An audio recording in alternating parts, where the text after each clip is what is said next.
এগুলো জাহাজ গাড়ি হাওয়ায় চলে, কলির বিধান বিনা কলে হাওয়ায় চলতো তখতে সুলাইমান মোরা সেই মুসলমান। আল্লাহর নবী সুলাইমান পয়গম্বর 22 মাইল উপর দিয়ে উড়ে 40,000 মানুষ জিন পরে নিয়ে মাঝখানে একটা জমরু দিয়ে কুদ পাথরের চেয়ার ছিল গো। সুলাইমান পয়গম্বর বিনা তেলে বিনা কলে বিনা ইঞ্জিনে এত বড় বিমান মহাশূন্য দিয়া যায়। সুলাইমান নবীর এক উম্মত জমিনের মধ্যে বসে আল্লাহ পাকের এই কুদরত দেখে একবার বলছে সুবহানাল্লাহ। কয়বার? আল্লাহর নবী 22 মাইল উপরে ডাক দিয়ে বলে তক্ত বেরেক, তক্ত ডাক দিয়ে বলে নবী গো এখনো জাবানে মুকাব্বরে আসি নাই, এয়ারপোর্টে আসি নাই, কেন আমি নামবো? আল্লাহর নবী ডাক দিয়ে বলে তক্ত রে তাড়াতাড়ি জমিনের মধ্যে ল্যান্ড কর, নাম করে এই জমিনের মধ্যে বসিয়া কি জানি আল্লাহ পাকের আরশ কাঁপায়া দিছে। আল্লাহর নবী জমিনের মধ্যে ল্যান্ড করল, উম্মতকে ডাক দিয়ে বলে উম্মত এদিকে আসো, উম্মত তাল তাল এদিকে আসো। আল্লাহর নবীর সামনে এসেছে। আল্লাহর নবী ডাক দিয়ে বলে উম্মত রে এইমাত্র তোমার জবানে তুমি কি উচ্চারণ করেছ? উম্মত ভয়ে থরথর করে কাঁপে আর বলে নবী গো আমি জানি আপনি শুধু নবী না, আপনি এমন একজন বাদশা মিনাল কাফে ইলাল কাফ, সূর্য উদয় থেকে অস্ত পর্যন্ত বাদশাহী করেন, জিদ পরি দেও দানব আপনার অধীনস্থ, বাতাস পর্যন্ত আপনারে ট্যাক্স দেয়। একটু চিৎকার মেরে বলেন আল্লাহু আকবার। আল্লাহর নবীর উম্মত ডাক দিয়ে বলে নবীজি গো আমি আপনার বিরুদ্ধে কোনো স্লোগান দেই নাই, আমি আপনার বিরুদ্ধে মন্তব্য করি নাই, আমি আল্লাহ পাকের এই কুদরত দেখিয়া বিনা তেলে বিনা কোলে বিনা ইঞ্জিনে এত বড় বিমান আমার মাওলাই আসমানে ঘুরায় রে, আমি আল্লাহর এই কুদরত দেখে আমার জবানে একবার বলছি সুবহানাল্লাহ। আল্লাহর নবী ডাক দিয়ে বলে তত্তরি, আল্লাহর নবী ডাক দিয়ে বলে উম্মত রে আমি আল্লাহর নবী, আমি যা জানি তুমি জানো না। এই একবার সুবহানাল্লাহ যদি একটা পালায় রাখা হয়, এই 40,000 স্বর্ণের চেয়ার সহ বায়ুতত্ত্ব যদি অপর পালায় রাখা হয়, এই সুবহানাল্লাহর পাল্লা অধিক ভারী হয়ে যাবে।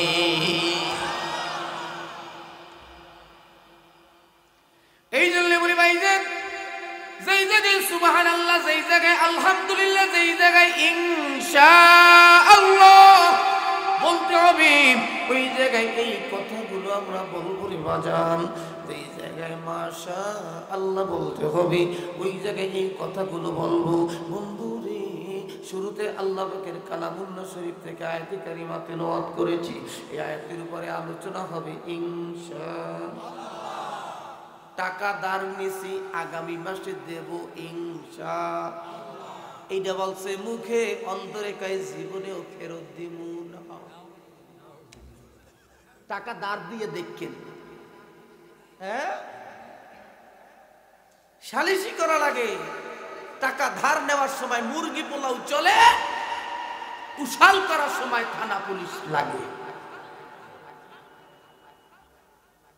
মানুষের লেনদেন যদি ঠিক থাকতো, কোন এনজিওর কাছ থেকে টাকা তোলা লাগতো না।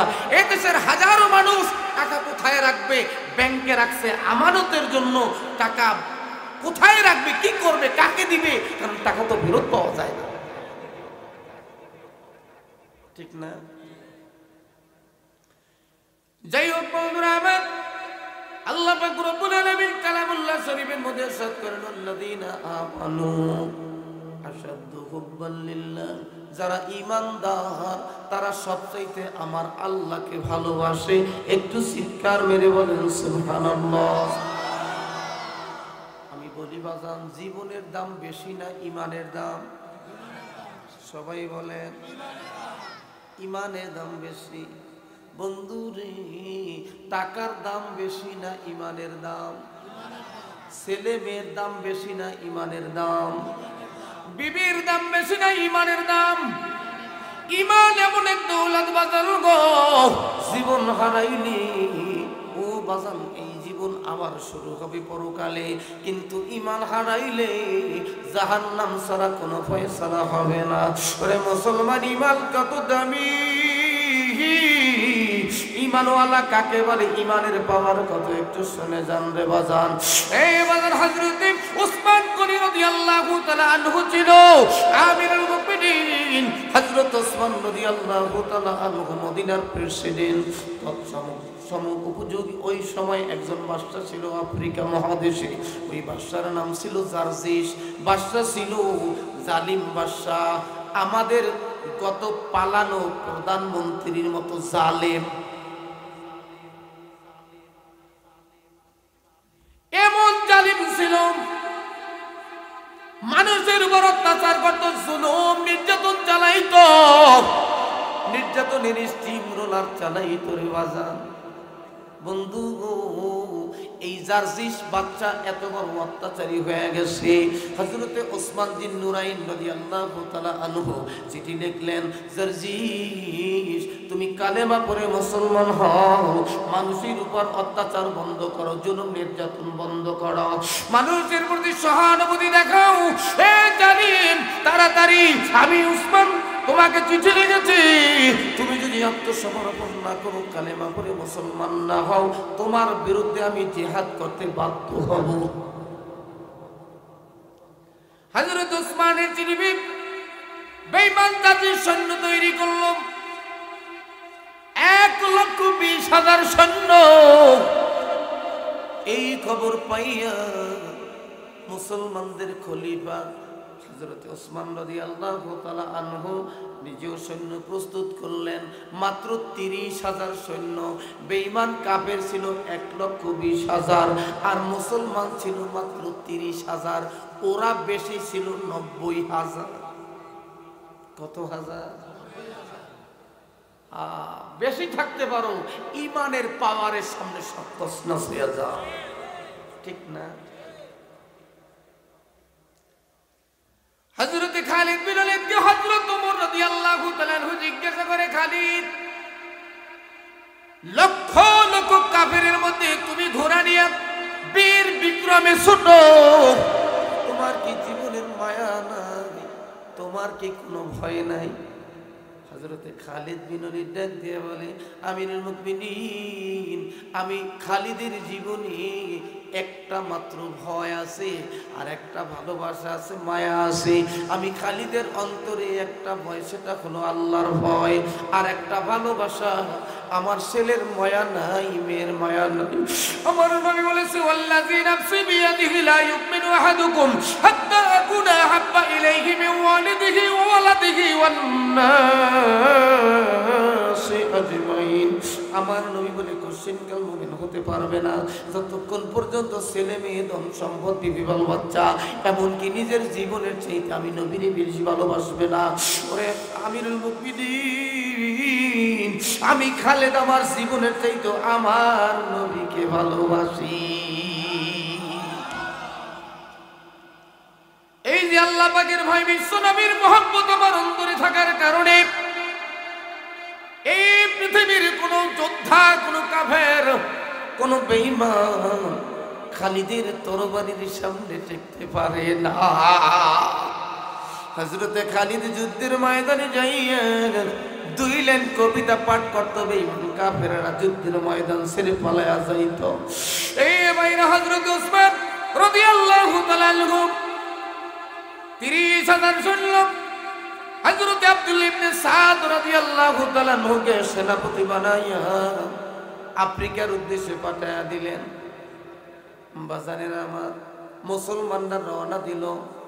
বন্ধুরে, নদী পার হওয়ার মতো কোনো ব্যবস্থা ছিল না, নৌকা পারাপার বন্ধ করে দিয়েছে।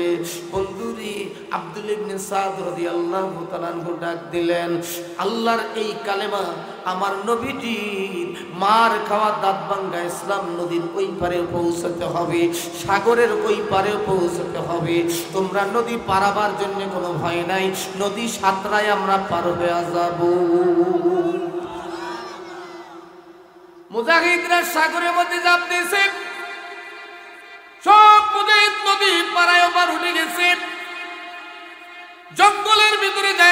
বাঘ ভাল্লুক সিংহ। হযরত আব্দুল ইবনে সাদ রাদিয়াল্লাহু তাআলা আনহু বললেন, হে জঙ্গলের প্রাণী, তোরা ছেড়ে পালিয়ে যা, আমরা বিশ্ব নবীর সাহাবী।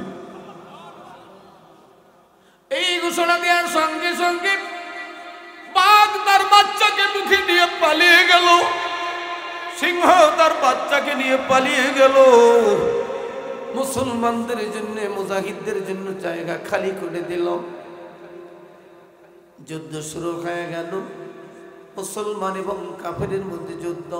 প্রথম দিন যুদ্ধের ফলাফল এমন হয়ে গেল, প্রথম দিন আসর পর্যন্ত যুদ্ধ চলল। এই আসর পর্যন্ত যুদ্ধে বেঈমান কাফের 30,000-এর উপরে জাহান্নামে চলে গেছে, 14,000-এর উপরে আহত হয়েছে। আর মুসলমান মাত্র 3 জন শাহাদাত বরণ করে আল্লাহর জান্নাতে চলে গেছে।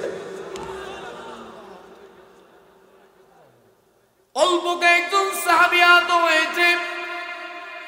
এক বর্ণনায় পাইলাম 53 জন, একজনে পাইলাম 60 জন। মাত্র আহত 3 জন শাহাদাত বরণ করেছে। মুসলমানদের যুদ্ধের ফলাফল দেখে বেঈমানদের জিস ভয় থরথর করে কাঁপে। তার গির্জার প্রধান থিওডোস এবং সেনাপতি মার্কিউসকে ডাক দিয়ে বলল, পরামর্শ সবাই বসে, মুসলমান যেইভাবে যুদ্ধ করে মুসলমানদের সামনে আর একটা দিন টেকবো না। যুদ্ধ করবা না যুদ্ধ ছেড়ে পালিয়ে যাবা? একটু জোরে বলেন আল্লাহু আকবার। বেঈমান থিওডোস গির্জার প্রধান, উনি পরামর্শ দিল, হে মহারাজ, আপনার ভয়ে অন্য রোম পারস্য থরথর করে কাঁপে। আপনি সুপার পাওয়ার, আপনি যদি যুদ্ধ থেকে পালিয়ে যান মান সম্মান থাকবে না। তবে আমরা একটা পরামর্শ দেই, এই পরামর্শটা যদি কাজে লাগাইতে পারেন, আপনার একমাত্র কন্যা বিশ্ব সুন্দরী হেলেন, এই বিশ্ব সুন্দরীকে বিবাহ করার জন্যে, পাওয়ার জন্যে তাম পৃথিবীর বহু ছেলেরা, রাজাবাসার ছেলেরা গুরু গুরু গুরু গুরু করে, তারা তাকিয়ে আসে। আপনি যুদ্ধের ময়দানে ঘোষণা দিবেন, যেই ব্যক্তি পারবা মুসলমানের সেনাপতি আব্দুল্লাহ ইবনে সাদের মাথাটা কেটে এনে হাজির করে দিতে পারবে, তার সঙ্গে আমার মেয়ে হেলেনকে বিবাহ দিব। এই ঘোষণা যুদ্ধের ময়দানে আপনি দিয়ে দেন। নাউজুবিল্লাহ বলেন। যেই কথা সেই কেস, বেঈমান তার যে ঘোষণা দিয়ে দিল, কে পারবে মুসলমানের সেনাপতি আব্দুল্লাহ ইবনে সাদের মাথাটা কেটে আমার সামনে হাজির করবি? যদি হাজির করতে পারো, তার সঙ্গে আমার বিশ্ব সুন্দরী মেয়েটা বিবাহ দেব। আমার মেয়েকে বিবাহ করার অর্থ হলো আমার অবর্তমানে আমার রাজত্বের মালিক হইয়া যাইবা। নাউজুবিল্লাহ কম। এই খবরটা মুসলমানদের এক যুবক, এ রাজাপুরের যুবক ভাইরা, আমিও তোমাদের মতো যুবক, সারা বাংলা আমি যুবকদেরকে টার্গেট করি, বয়ান করি, যুবক রে তোমার কত দাম ভাই তুমি জানো নি ভাই? আজকে গাঁজা ইয়াবা মদকে জীবনটা ধ্বংস করলা ভাই। মায়ের সাথে বেয়াদবি করো, বাবার সাথে বেয়াদবি করো, এলাকার মুরব্বীদের সাথে অন্যায় করো, বেয়াদবি করো। ও যুবক জানো তোমার মূল্য কত রে ভাইয়া? এই 20 বছর 25 বছর বয়সে যদি একবার আল্লাহকে ডাক দিতে পারো, এই কপালটা যদি মালিকের কুদরতি কদমে লাগাইতে পারো রে, 90 বছরের বুড়া 1 লক্ষ সেজদা দিলে যে সওয়াব হবে, 20 বছরের যুবকের একটা সেজদার দাম আমার মালিকের দরবারে কোটি কোটি গুণে বেশি।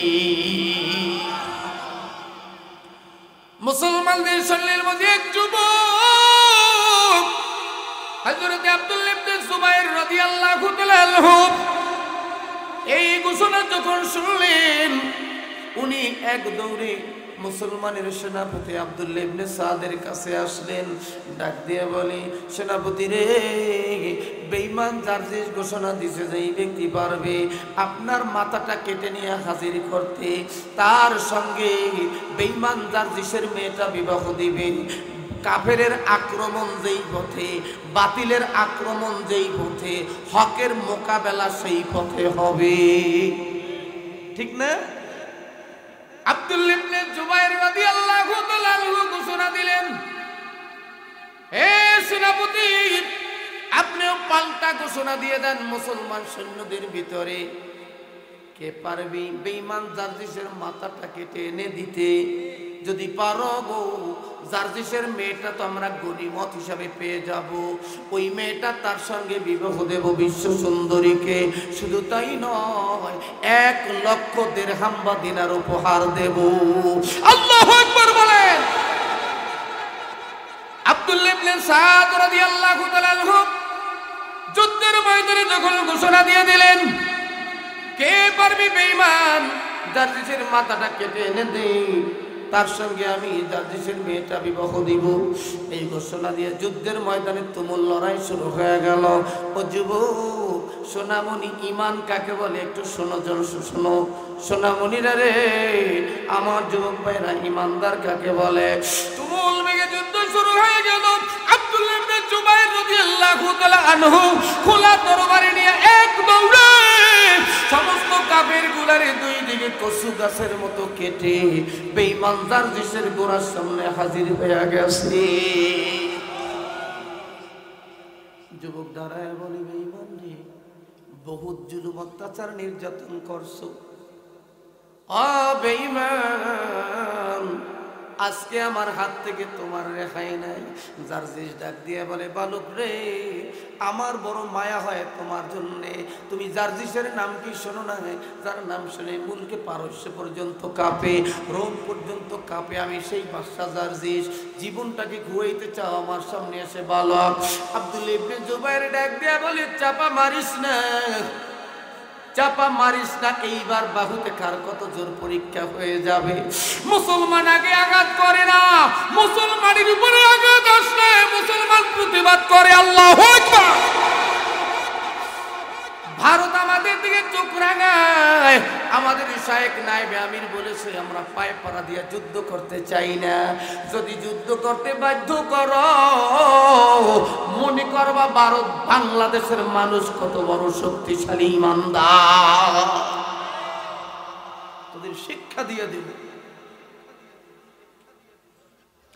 আব্দুল্লাহ ইবনে জুবাইর ডাক দিয়ে বলে, হে বেঈমান, তুই আগে তরবারি আমার উপর চালা, এরপর আমার তরবারি তোর উপরে চলে যাবে। বেঈমান জারজিস কিতাবের ভিতরে লেখে, আব্দুল্লাহ ইবনে জুবাইরের মাথার উপর তরবারি চালায়। আব্দুল্লাহ ইবনে জুবাইর তরবারি দিয়ে যখন তরবারির আঘাতটা ঠেকায়া দিল, বেঈমান জারজিসের তরবারিটা দুইটা খণ্ড হয়ে জমিনে পড়ে গেল। এইবার আব্দুল্লাহ ইবনে জুবাইর তরবারিটারে একটা পাক দিয়া নারায়ে তাকবীর বলিয়া বেঈমান জারজিসের মাথায় যখন সারায়, বেঈমান জারজিস দুইটা টুকরা হইয়া, বেঈমান জারজিসের ঘোড়াটা দ্বিখণ্ডিত হইয়া আব্দুল্লাহ ইবনে জুবাইরের তরবারির মাথা জমিনের মধ্যে গেড়ে গেছে। আল্লাহু আকবার। বেঈমান জারজিস কত হয়ে গেছে রে। এইটা গায়ের শক্তি না ঈমানি পাওয়ার? আল্লাহু আকবার বলেন। বাজারেরা আমার, বেঈমান জারজিস কত, জারজিসের মেয়ে বিশ্ব সুন্দরী পুরুষের পোশাকে সজ্জিত হয়ে যুদ্ধ করতে আসে। যখন দেখছে বাবা খতম হয়ে গেছে, ওই মেয়েটা বাবার পাশে দৌড়ায় আসে, আব্দুল্লাহ ইবনে জুবাইরের গায়ে আঘাত করলো। আব্দুল্লাহ ইবনে জুবাইর রাদিয়াল্লাহু তাআলা আনহু আঘাতটা ঠেকাইয়া যখন তরবারি জাগাইছে আঘাত করবে, মেয়েটার দিকে তাকায় দেখে সে কোনো পুরুষ সৈন্য নয়, সে একটা মেয়ে। কারণ মুসলমানদের তরবারি কোনো মেয়ের গায়ে ওঠে না।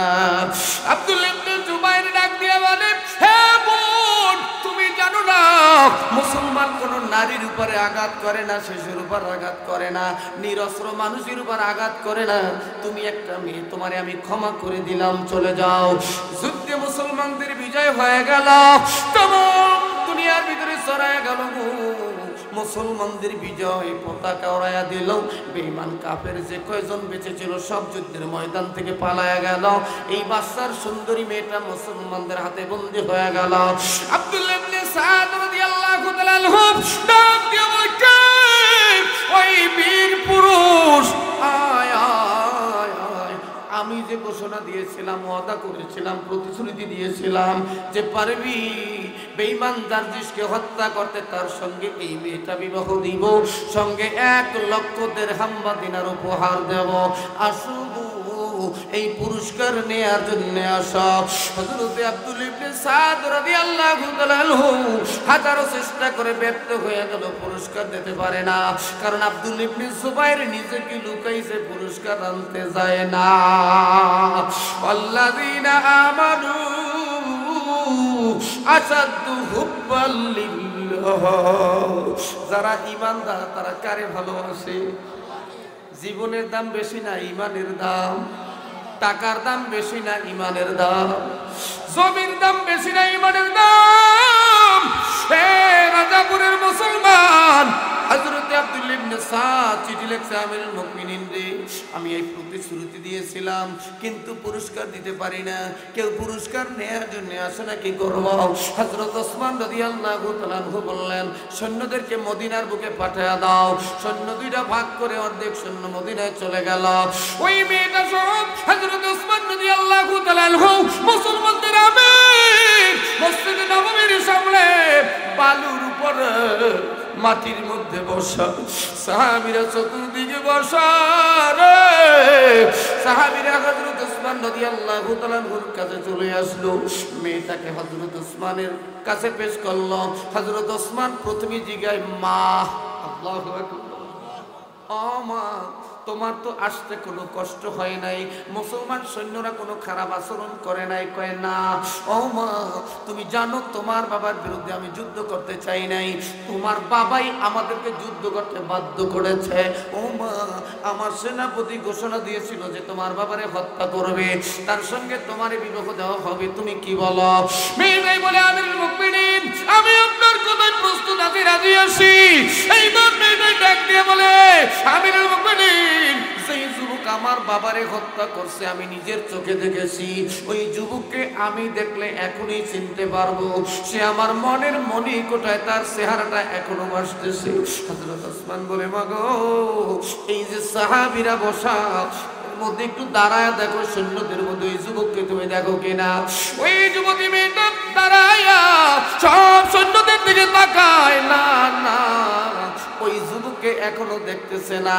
হযরতে আব্দুল ইবনে সাদ রাদিয়াল্লাহু তাআলা আনহু, আব্দুল ইবনে জুবাইর সহ পিছনে কাফেলা মদিনার মধ্যে ঢুকছে। প্রায় 30,000-এর মতো সাহাবী মদিনার মধ্যে সৈন্যরা বসা। এইবার মেয়েটা হযরত ওসমান রাদিয়াল্লাহু তাআলা আনহু ডাক দিয়ে বলে, মাগো, বাকি সাহাবীরা, বাকি সৈন্যরা আসে, দেখো এর মধ্যে তোমার বাবার হত্যাকারীকে দেখো কিনা। মেয়েটা মাঠের ভিতরে ঘুরতেছে, ঠিক ওই মুহূর্তে যুবক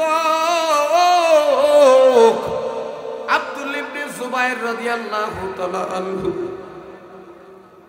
ময়দানের একেবারে পিছনে বসা, মাথাটারে নত করিয়া নিজেকে লুকাইয়া আব্দুল ইবনে জুবাইর 2 চোখের পানি ফেলায় ফেলায় কান্দে আর ডাক দিয়া বলে, মালিক, তুমি জানো আমি এই সুন্দরী নারী পাওয়ার জন্য হত্যা করিনি, আমি 1 লক্ষ দিরহাম উপহারের জন্য হত্যা করিনি রে মালিক, আমি তো যুদ্ধ করছি তোমারে পাওয়ার জন্য। ওই মেয়েটা ঘুরতে এসে দেখে না, হঠাৎ করে আব্দুল ইবনে জুবাইর মাথা নোয়া কান্দি, মাথাটা নিচু করে কাঁদতেছে, তার দিকে নজর পড়ে গেল।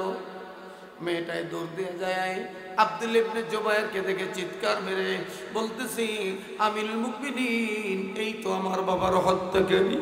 পেয়ে গেছি। হযরত ওসমান ডাক দিয়ে বলে, যুবক, আসো এদিকে আসো।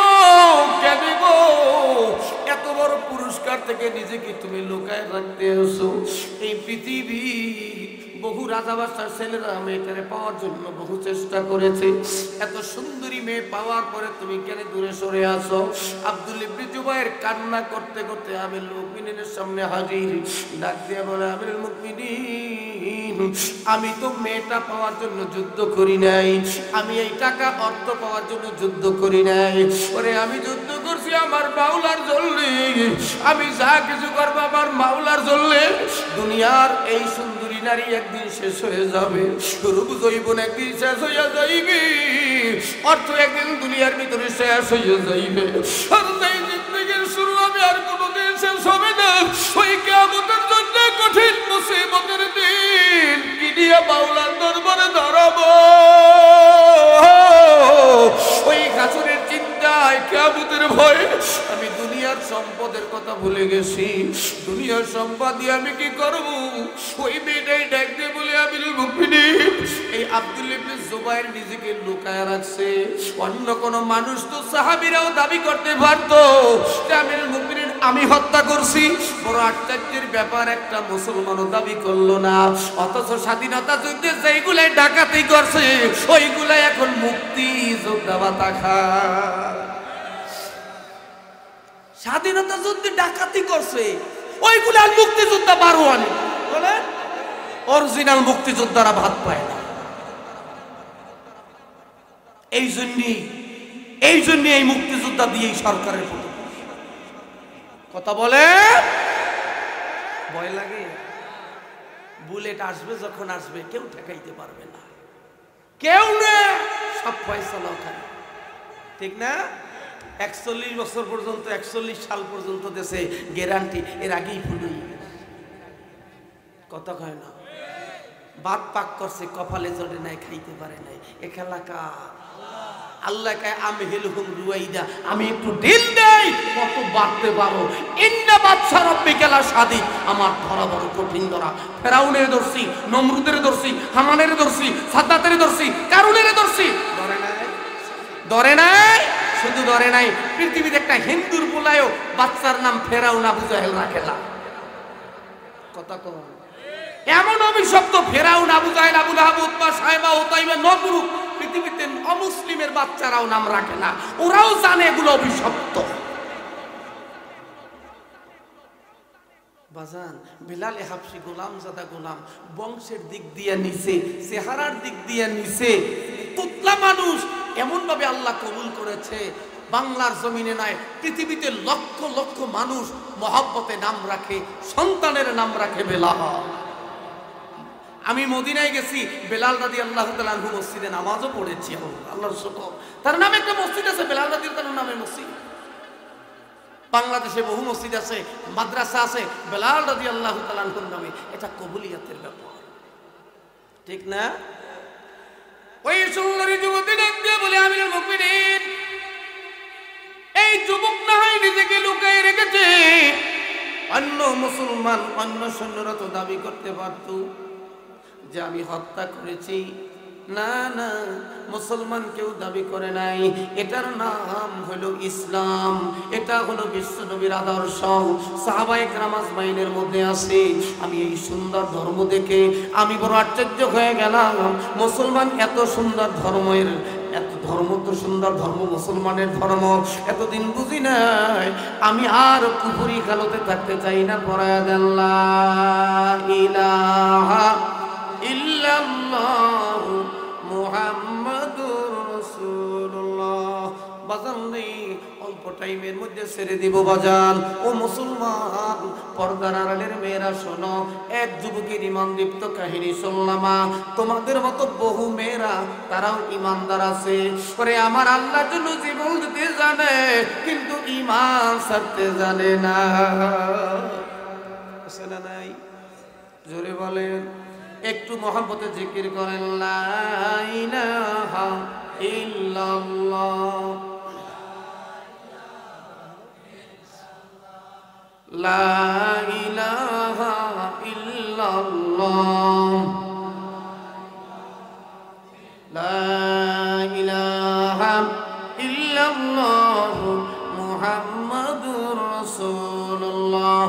এই বাজারের আমার কিতাবের মধ্যে লেখে, আফগানিস্তানে 2004 সালে একটা যুবতী মেয়ে, এই যুগের মধ্যে, এই যুগে বহু মেয়ে আছে। আমার আল্লাহ কয়ে ডাক দিতে দেরি হয়, আমার আল্লাহ তাদের ডাকে সারা দিতে দেরি হয় না। আমি নিজেই গিয়েছিলাম কিশোরগঞ্জ মাহফিল করতে। 2005-এর ঘটনা, এক যুবতী মেয়ে, ওরে আমার আল্লাহ রে আল্লাহ বলে ডাক দিতে দেরি, আমার মাওলায় ডাকে সারা দিতে দেরি হয় না।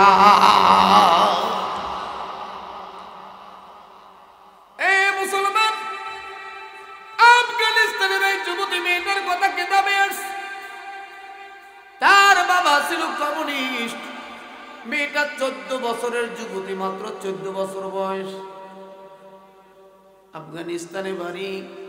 বাবা ছিল কমিউনিস্ট পার্টির লিডার। প্রতিদিন কমিউনিস্টের লোকেরা তার বাসায় আসা যাওয়া করে। ও রাজাপুরের মেয়েরা, তোমাদের পায়ে ধরি মা, ও মা, দিলের কানটা লাগায় শুনবে, যেই ঘরের মধ্যে নববধূ হয়ে ঢুকেছ, হাজার হাজার টাকা দামের শাড়ি মা গো, লক্ষ লক্ষ টাকার অলংকার পরে ঢুকছো গো মা, ওই ঘর থেকে 5টা মার্কিন কাপড়ের প্যাকেটে চিরবিদায় হয়ে যাইবা। জানি না রে মাগো, জন্মের সিরিয়াল আছে, মৌতের সিরিয়াল নেই। আগামীকালকে মসজিদের পালকিতে হাজির হইয়া যাইতে পারে মা, দিলের কানটা দিয়ে শোনো। এই 14 বছরের যুবতী আল্লাহ পাকের খাসবান্দি, কেমন ইমানদার, প্রতিদিন কমিউনিস্টের লোকেরা বাসায় আসা যাওয়া করে। ওই মেয়েটা খাস পর্দায় থাকে, মা নাই, ছোটবেলা মা মারা গেল, বাবা দ্বিতীয় বিবাহ করে নাই, মেয়েটাকে লালন পালন করেছে। মেয়েটা আল্লাহওয়ালা মেয়ে, ইমানদারওয়ালা মেয়ে। একদিন হঠাৎ করে এক কমিউনিস্ট বাসায় প্রবেশ করল। ওই কমিউনিস্টের লিডারের নজর পড়ে গেল মেয়েটার দিকে।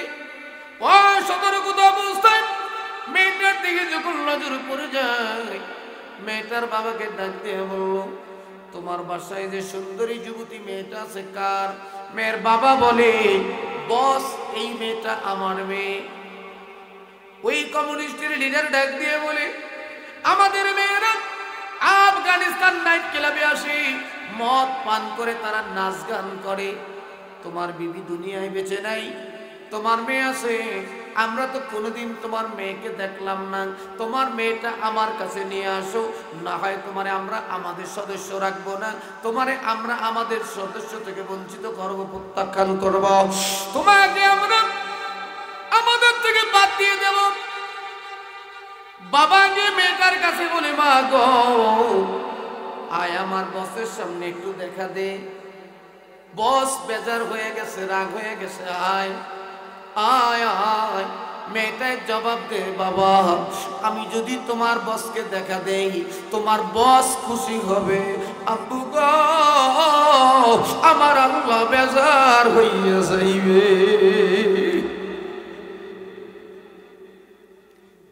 মেয়েটাই আওয়াজ করে বলে, বাবা, আমি তোমার বসকে দেখা দিতে পারবো না, আমার মহান মালিক বেজার হইয়া যাইবে। বস এই আওয়াজটা শুনছে, বাবার সাথে রাগারাগি করে কমিউনিস্টের লিডার চলে গেল। বাবার ভিতরে প্রতিশোধের আগুন জ্বলতেছে, মেয়েরে তোরে আমি নাইট ক্লাবে নিয়ে এইসব, কেন আমাকে অপমান করলি, কেন আমাকে বেইজ্জতি করলি? কোনো একদিন মেয়েটাকে বলে, মা চল আমরা কোথাও ঘুরে আসবো, আত্মীয়ের বাড়িতে যাব। মেয়েটা, মা হারা মেয়েটা বাবার সঙ্গে গাড়ির মধ্যে চলল। ওই বাবা গাড়ি ড্রাইভ করে আফগানিস্তানে গিয়ে নাইট ক্লাবের সামনে গাড়িটা ব্রেক করে দিল। দুইটা কমিউনিস্ট এসে বাবা দরজা খুলে দিল, মেয়েটাকে গাড়ি থেকে টান দিয়ে নামায়। মেয়েটার বুঝতে বাকি নাই তার বাবা তার সাথে প্রতারণা করছে, বেঈমানি করেছে। মেয়েটাই ডাক দিয়ে বলে, আব্বু গো, তুমি কি জানো না আমার মা নাই, আমি এতিম, আমার মা নাই। বাবা, তুমি বাবা হইয়া মেয়ের সাথে এত বড় কেমন অন্যায় তুমি করতে পারলে? ওই নাফরমান ডাক দিয়ে বলে, মেরি, তুই বাঁচবি কি মরবি আমি জানি না, আমার পোস্ট পজিশন ঠিক রাখাই লাগবে। মেয়েটাই ডাক দিয়ে বলে, আব্বু, তুমিও জেনে নাও, জেনে নাও, জেনে নাও, আমিও আমার জীবন দিতে পারি, কিন্তু আমার ইমান বাঁচাতে পারি না। জীবনের দাম বেশি না ইমানের দাম? ওই মেয়েটাকে ক্লাবের ভিতরে নিয়ে গেল কমিউনিস্টের লিডার। মদ পান করে মেয়েটার হাতের মধ্যে মদের বোতল ধরায়া দিছে, নাই রে নাও, মদ পান করে নাও, আনন্দ করো, আমার কথায় যদি রাজি হও তোমারে রাজরানী বানায়া দিব। আর যদি কথায় রাজি না হও, তোমাদের যারা পূর্বপুরুষ ছিল সুমাইয়ার জীবনী, আসিয়ার জীবনী স্মরণ করায়া দিব। মেয়েটায় পদের বোতল আসার দিয়া জমিনের মধ্যে ঘুরে ঘুরে করে দিয়ে বলি, বেঈমান রে, তুইও জেনে নে, তুইও জেনে নে, আসিয়া জীবন দিছে রে, কিন্তু আসিয়া ইমান বিসর্জন দেয় নাই। হযরতে সুমাইয়া জীবন দিছে, ইমান ছাড়ে নাই। আমিও আজকে জীবন দেব, তবু ইমান ছাড়ব না। মেয়েটাকে মদের বোতল দিল, মদের বোতল আসার মারলো। ওই নাফরমান মেয়েটাকে বলি, শরীরের পোশাক গুলো খুলে বিবস্ত্র হইয়া আমার সঙ্গে তোমার ড্যান্স করতে হবে, নাচতে হবে, গাইতে হবে। মেয়েটাই বলে, বেঈমান রে, তোর এই আশা কোনোদিন পূর্ণ হবে না, কারণ এই ঘরের মধ্যে কেউ নাই, আমার মাওলা শুয়ে রইছে। হযরত ইউসুফ নবী রে যখন জুলাইখা ঘরের মধ্যে আটকাইলো, জুলাইখা মূর্তির উপরে কাপড় দিয়া মূর্তির চেহারা ডাকে। ইউসুফ নবী জিগায়, জুলাইখা তুমি কেন মূর্তির উপরে কাপড় দাও, মূর্তিগুলো ডাকো? জুলাইখা ডাক দিয়া বলে, ইউসুফ রে, আমি তোমার সঙ্গে এখন ব্যভিচারিতে লিপ্ত হব। এই মূর্তিগুলা আমার খোদা, এই খোদায় দেখলে আমি লজ্জা পাব। ইউসুফ নবী দুই চোখের পানি ছাড়িয়ে বলে, মালিক, জুলাইখার খোদা হইল মাটির মূর্তি, তার চেহারা কাপড় দিয়া ঢাকা সম্ভব। ও আমার বাউলা রে, তোমার চেহারা কোনোদিন ঢাকা সম্ভব না।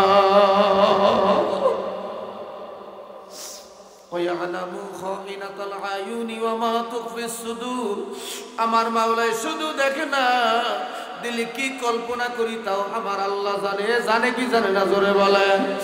ওই মেয়েটারে ডাক দিয়ে বলে, যুবতী, আমার প্রস্তাবে রাজি হও। মেয়েটাই রাজি হয় না। ওই কমিউনিস্টের লিডার হাতের মধ্যে একটা চাবুক নিয়েছে। সুন্দরী যুবতী মেয়েটার শরীরের মধ্যে চাবুক দিয়ে বাড়ি দেয়। এত জোরে চাবুক দেয়, মেয়েটার শরীরের চামড়া গুলা ফেটে যায়। আর মেয়েটাই জবানে আল্লাহ আল্লাহ কইয়া ডাকে, আর বলে, মাওলা যতই বেঈমান নির্যাতন করুক, তুমি আমার ঈমানের উপরে অটল থাকার তৌফিক দাও। বেঈমান পিটাইতে পিটাইতে মেয়ের চামড়াটা ফাটায়া দিল। মেয়েটা জমিনের মধ্যে গড়াগড়ি খায়। আমার বেঈমান দেখতে বলি, নাহিদ রে, আমার প্রস্তাবে রাজি হও, তোমার রাজরানী বানায়া দিব, যা চাও তাই দিব। মেয়েটাই দেখতে বলে, বেঈমান রে, তুই যত বড় অত্যাচার কর, অত্যাচারে স্টিম রোলার চালা, আমার ডিস্টার্ব করবি না। আমি তো বলি দিয়েছি, আমি জীবন দেব, ইমান ছাড়ব না। ওরে যেই জিন্দেগি শুরু হবে আর কোনোদিন শেষ হবে না, ওই আখিরাতের জিন্দেগি বড় ভয়াবহ জিন্দেগি। আমি আমার জীবন দিতে পারি।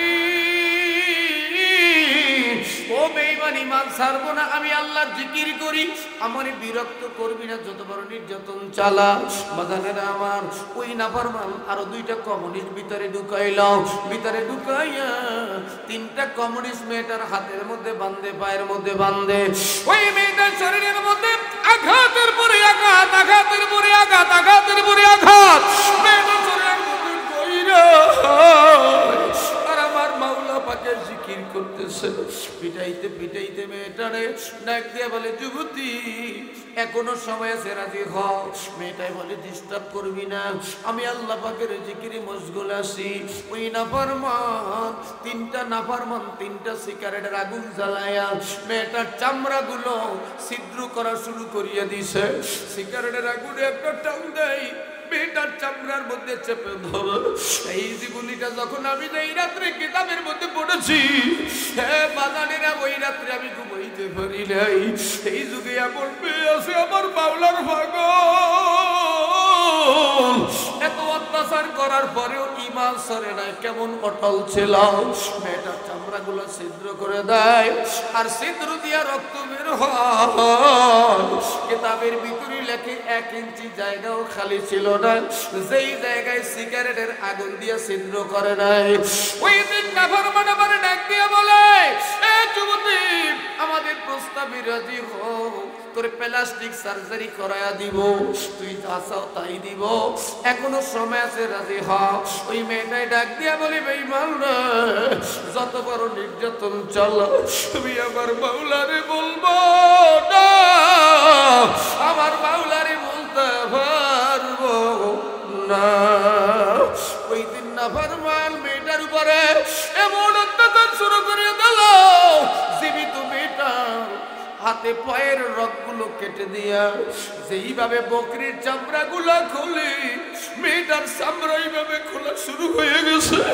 জীবিত মেয়েটার চামড়া গুলা খুলে, মেয়েটার চামড়া খুলিয়া মেয়েটার শরীরের মধ্যে পাওয়ারফুল অ্যাসিড ঢেলে দেয়। জিহ্বাটা কেটে দিয়েছে, যেই জিহ্বা দিয়ে আল্লাহর জিকির করে, জিহ্বাটা কেটে দিয়েছে, জিহ্বাটা লাফায়ার আল্লাহর জিকির করে। ওই মেয়েটা দুনিয়া থেকে বিদায় হয়ে যাওয়ার আগে ডাক দিয়েছে, আল্লাহ, সেই দুনিয়ায় বাবা আমার শত্রু, আমার মা দুনিয়ায় বেঁচে নাই, এই দুনিয়া আমি বসতে চাই না, আল্লাহ তোমার দিদার দাও, আমার তোমার দিদার দিয়ে নিয়ে যাও। মেয়েটাই মুস্কি মুস্কি হাসে। ওই নাফরমান ওরা ডাক দিয়ে বলতেছে, তুমি কেন হাসো? আমার চোখের সামনে আমার মাওলার জান্নাত দেখতেছি। জোরে বলেন আল্লাহু আকবার, নারায়ে তাকবীর। জীবনের দাম বেশি না ইমানের দাম? জোরে বলে, জিকির করেন, লা ইলাহা ইল্লাল্লাহ, লা ইলাহা ইল্লাল্লাহ, লা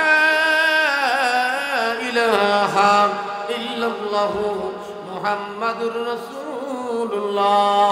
এ বাজান, পাঁচ ওয়াক্ত নামাজ যে যেখানে থাকে আজ থেকে আদায় করব, পিতামাতার খেদমত করব, সত্য কথা বলবো, হালাল রিজিক খাবো। আমার আল্লাহ এই আমলগুলা করার তৌফিক দান করুক, বলি আমিন। আর জোরে বলি আমিন।